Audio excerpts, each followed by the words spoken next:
Ceux qui se demandent à quoi ressemblera la cuisine de demain pouvaient s'en faire une petite idée lors de l'exposition La cuisine en ébullition qui s'est tenue à la Foire de Paris. 10 écoles de design et 10 industriels ont été invités à réfléchir sur la fonction de la cuisine. Voici quelques projets qui ont attiré notre attention. La cuisine paysage s'appuie sur un îlot central pour offrir une cuisine à géométrie variable selon l'activité du moment. Nous, en fait, on était parti du principe que la cuisine en fait, était utilisée tous les jours, mais pas de la même manière et par tous. Et donc en gros, la cuisine, la semaine, c'était une cuisine en fait, principalement pour se nourrir, une cuisine de contrainte, et le week-end, c'était plus une cuisine de plaisir, on faisait plaisir en faisant vraiment la cuisine.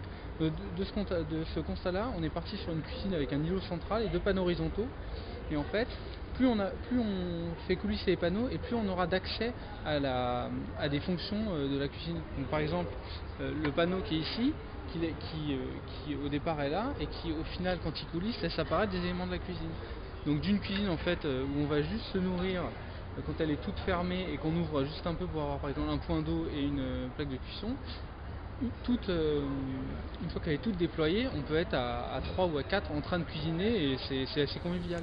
La cuisine ressource recycle et distribue l'eau utilisée dans la cuisine pour d'autres fonctions, ce qui représente une économie de plusieurs milliers de litres d'eau par an. Donc le projet ressources s'intègre dans le cadre de réhabilitation et de construction de logements HQE.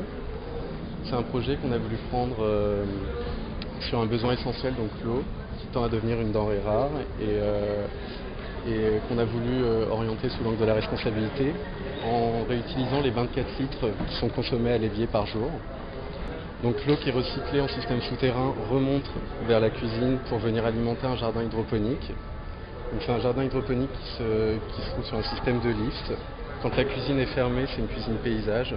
Toutes les fonctionnalités de la cuisine s'effacent et elles s'intègrent dans différentes typologies d'espace. Ça peut être dans un salon, ça peut être dans un espace beaucoup plus clair, une salle à manger.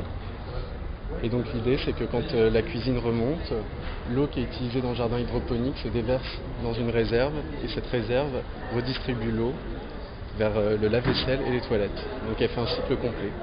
Alors c'est de l'eau pure qui arrive. Nous ce qu'on traite c'est les pollutions physiques, chimiques et bactériologiques. Après l'eau n'est pas consommable, n'est pas potable. Mais elle peut tout à fait alimenter des plantes et après repartir vers les eaux de fluide dans l'habitat. La cuisine au fil de l'eau associe les étapes de la préparation des aliments, du stockage à la cuisson, aux éléments d'une rivière domestique. Donc notre cuisine est autour du thème du développement durable. Donc avant tout on a voulu essayer de réconcilier l'économie et l'abondance, c'est-à-dire éviter le geste qu'on fait tout le temps, ouvrir le robinet, le refermer pour avoir juste un petit peu d'eau, se rincer les doigts et en fait gaspiller énormément. Donc notre principe c'est de mettre 12 litres d'eau le matin dans ce circuit fermé. Comme ça, l'eau sera vraiment abondante, toujours à disposition, mais sans pour autant la gaspiller. Donc il y a une écluse ici, donc une réserve d'eau pour rincer les légumes. Ensuite, on les découpe sur cette planche à découper. Les épluchures vont être emmenées par le courant jusqu'au poste. Donc si on veut se rincer les doigts, par exemple, tout est toujours à disposition. Et ensuite, à la fin de la journée, les 12 litres d'eau vont être envoyés dans le lave-vaisselle pour qu'il fonctionne pendant la nuit.